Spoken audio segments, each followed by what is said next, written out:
Back in April 2026, a high-level UN meeting in Kampala focused on a major milestone for Uganda.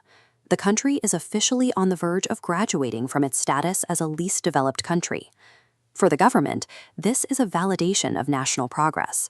Moving into this higher tier signals to the global market that Uganda is no longer an aid-reliant state, but an economically viable partner. But this promotion changes the country's financial math. Graduation means losing access to concessional grants and the low-interest loans specifically reserved for the world's poorest nations. To maintain its current pace of development without that cheap international capital, the government has to find a way to cover the shortfall internally. This creates the central tension of the modern Ugandan economy, to maintain the appearance of a wealthy, self-reliant nation abroad, and so the state is forced to rely much more heavily on revenue collected directly from its own citizens at home. The most visible proof of this ambition is the 2027 Africa Cup of Nations. The government has committed 905 billion shillings in the upcoming budget to ensure the country is ready for the tournament. In Kampala, this push is resulting in 213 billion shillings of immediate roadwork. 47 kilometers of infrastructure around the national stadium are being overhauled, with new lighting and pedestrian walkways to accommodate international crowds. Further north, another 185 billion shillings is being spent to finish the passenger terminal at Kabalega Airport, specifically to handle the influx of global traffic. The modernization isn't limited to concrete. Starting tomorrow, the health sector begins rolling out Lenacapavir, a breakthrough anti-HIV injection given twice a year, replacing the need for daily oral medication.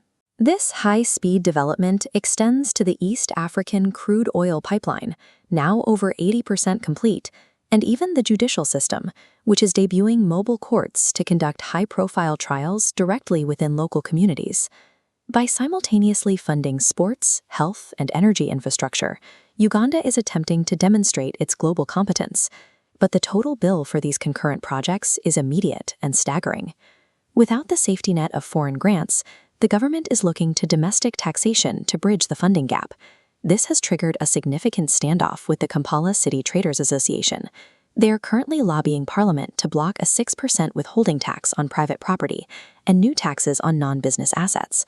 At the same time, telecom providers are fighting to lower the tax on mobile money withdrawals, arguing that it places a disproportionate financial burden on the country's lowest earners. These tensions are compounded by energy costs.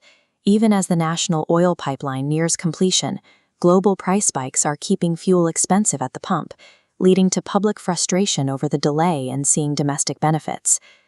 The political environment is reflecting this strain. In the wake of the January elections, leadership shifts within the opposition and controversies over military-style training for new MPs have kept the atmosphere charged. As the government prioritizes these high-profile national projects, the friction between the state's global ambition and the financial reality of the average taxpayer is becoming the defining conflict of the current term. Uganda is successfully building the profile of a self-reliant, elevated nation on the world stage, but that global victory relies on a domestic trade-off. The burden of this international prestige is carried by local traders, mobile money users, and the working class, whose taxes must now replace the disappearing aid. The upcoming 2027 Africa Cup of Nations will test whether this new economic model can actually sustain the high costs of international visibility. Moving out of the developing category is a significant milestone, but it's not a free one. The most expensive part of a nation's progress is the transition period, where the people themselves are asked to fund it.